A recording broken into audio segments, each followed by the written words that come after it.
In August of 2019, as the United States approached the 400th anniversary of a largely overlooked historical event, the New York Times Magazine unveiled a project that would ignite passionate debates across academia, media, and politics. That event was the arrival of the first enslaved Africans in the English colony of Virginia in 1619.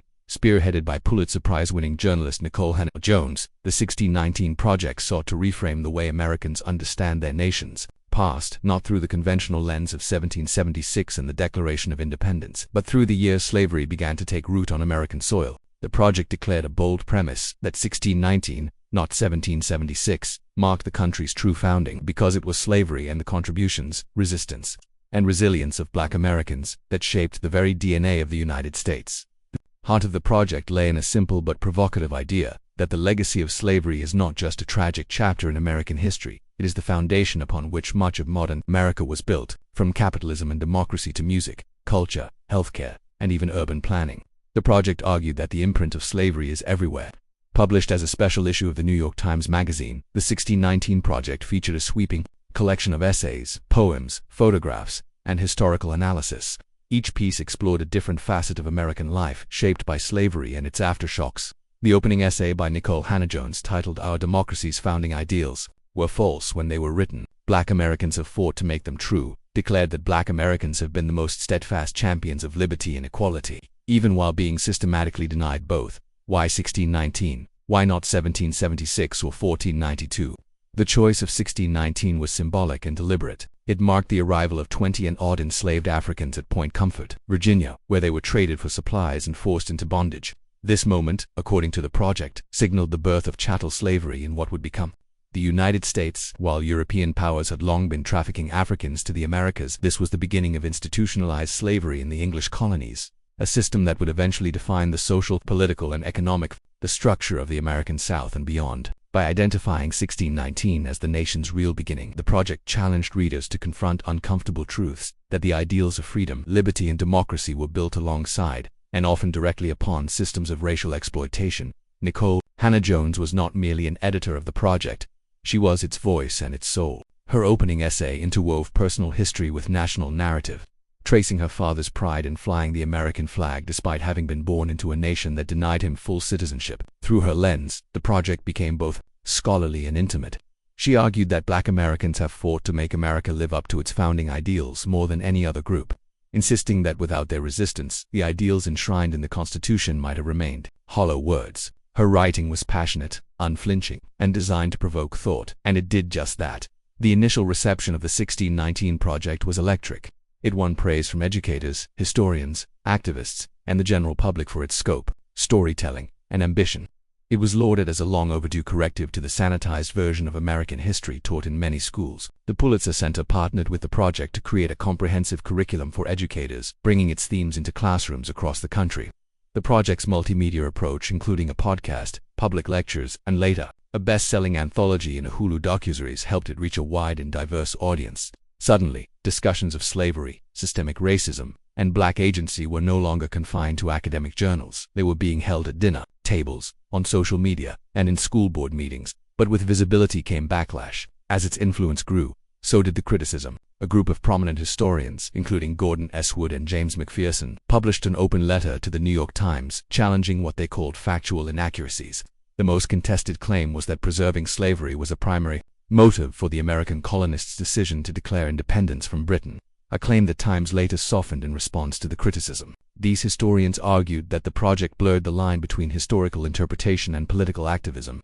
They acknowledged the value of highlighting slavery's legacy but feared that ideology was overtaking historical nuance. The academic critiques, however, were soon drowned out by a wave of political outrage. Conservative media figures, Republican lawmakers, and cultural commentators seized on the 1619 Project as emblematic of what they perceived to be a left-wing, anti-American agenda.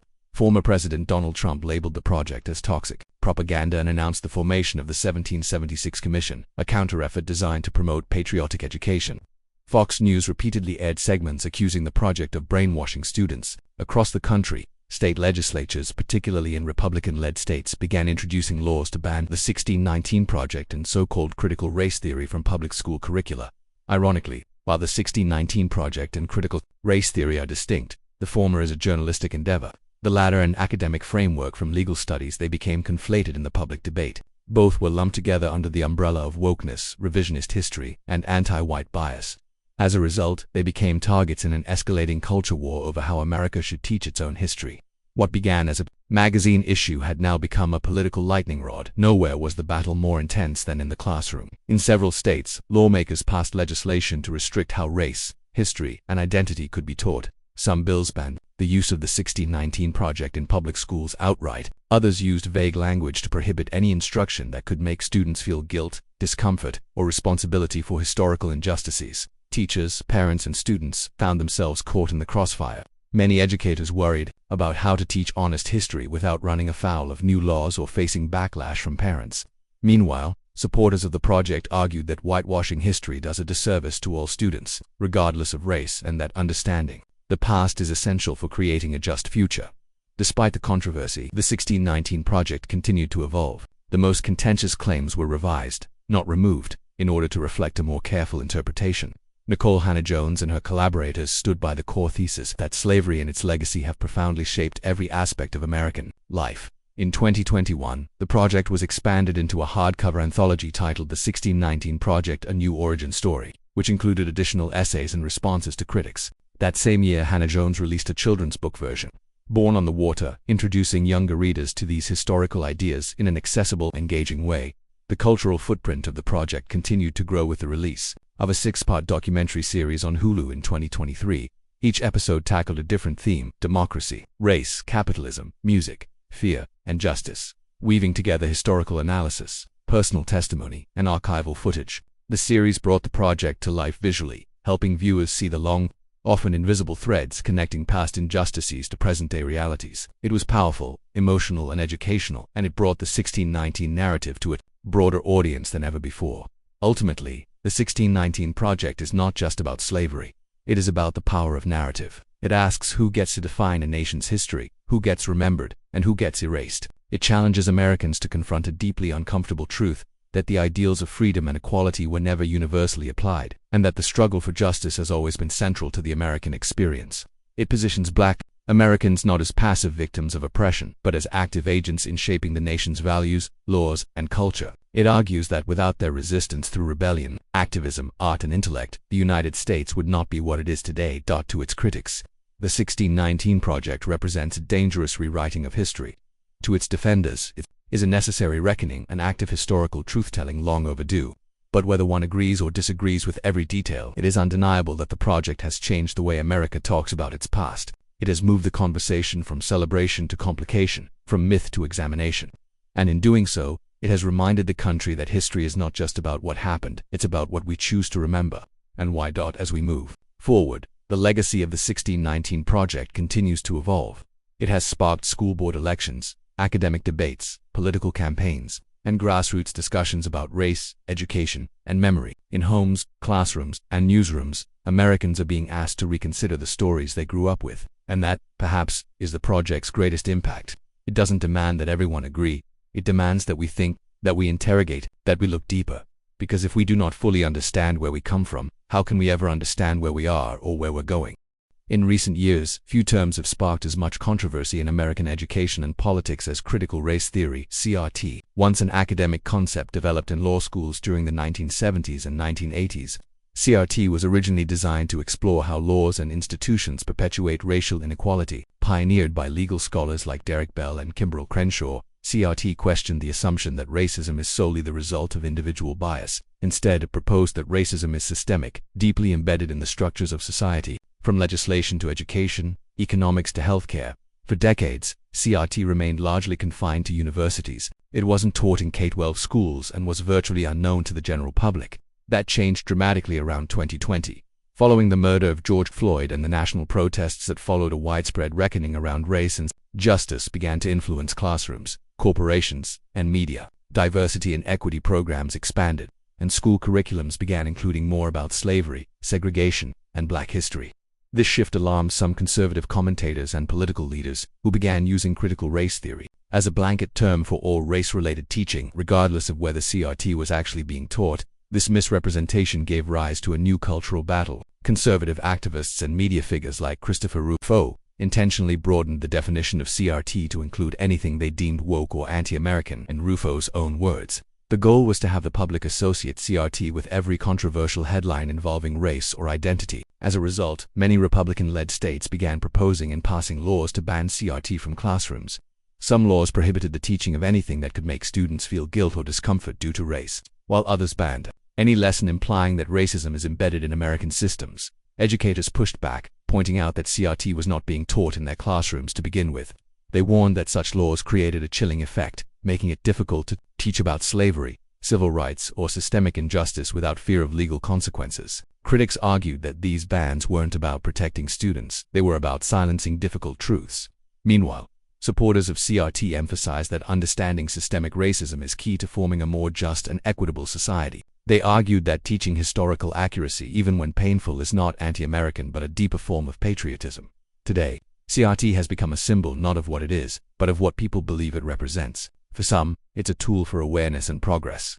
For others, it's a threat to traditional values.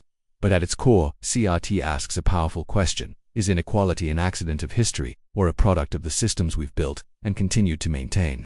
As discussions around the 1619 Project and critical race theory gained national attention, they quickly became engulfed in a broader political battle, one that transformed academic concepts and historical analysis into front-page controversy. What started as efforts to re-examine America's racial past became part of a highly charged culture war, driven by media headlines, political campaigns, and rising public anxiety about identity, history, and national values. By late 2020, conservative politicians and commentators had reframed CRT and the 1619 Project as threats to American unity.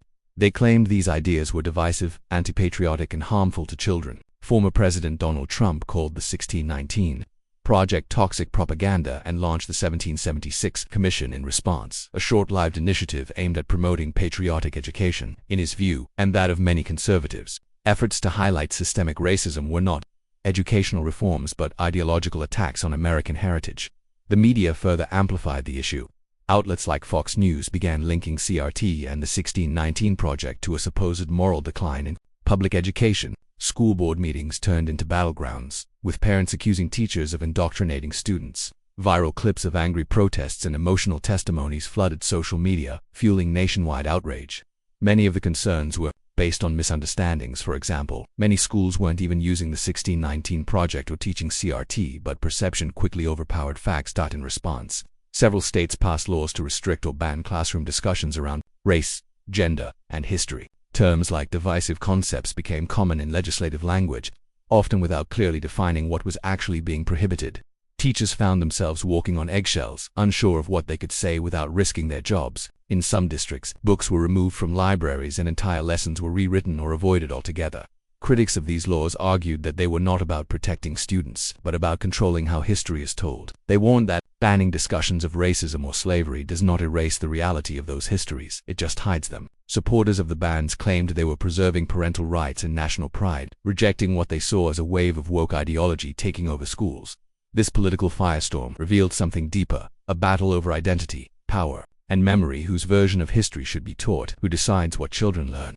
These questions strike at the heart of a nation still struggling with its past. In many ways, the debates weren't just about CRT or 1619, they were about who gets to define what it means to be American. At the heart of all the heated debates over critical race theory, the 1619 Project, and history education in America lies a fundamental question: who gets to decide which version of the past we remember? History is more than a list of dates and facts, it is a story. And like all stories, it reflects the priorities, values, and perspectives of those who tell it. In the United States, that story has long centered on freedom, progress, and patriotism. But as scholars, educators, and activists push to include the full, often painful realities of slavery, racism, and inequality, the struggle over history, that has become a struggle over power. The controversy surrounding the 1619 Project and CRT isn't just about education, it's about national identity. For centuries, America's dominant narrative has focused on the Founding Fathers, the Constitution, and the fight for liberty. While these moments matter, they often overshadow the contributions and sacrifices of millions of marginalized voices. The 1619 Project offered an alternative, a view of America that begins with slavery, acknowledges the brutality of racial injustice, and celebrates the resilience and impact of Black Americans in shaping democracy. That reframing challenged the comfort of traditional storytelling, and many weren't ready for it. But revisiting history does not mean erasing it. It means expanding it. It means telling the truth about the systems that excluded millions, even while promising liberty to all. Teaching these stories does not weaken the nation, it strengthens it. A democracy cannot thrive on selective memory. It must confront its contradictions honestly, even if that truth is uncomfortable. That is the only way progress happens, through acknowledgement, not avoidance. The backlash against these efforts to tell a fuller history reveals how deeply identity and memory are intertwined. Politicians have turned school curriculums into political battlegrounds. Educators are caught in the middle. And students, the future leaders of this nation, are too often left confused, uninformed, or silenced. The cost of avoiding difficult history isn't just academic, it's moral. It denies young people the tools to understand injustice and the courage to address it. As we look forward, the question is not whether we should teach about slavery, systemic racism, or the lived experiences of all Americans. The question is, how will we continue to sanitize the past to protect comfort? Or will we rise to the challenge of telling a richer, more honest, more inclusive American story? Because in the end, history is not just about the past.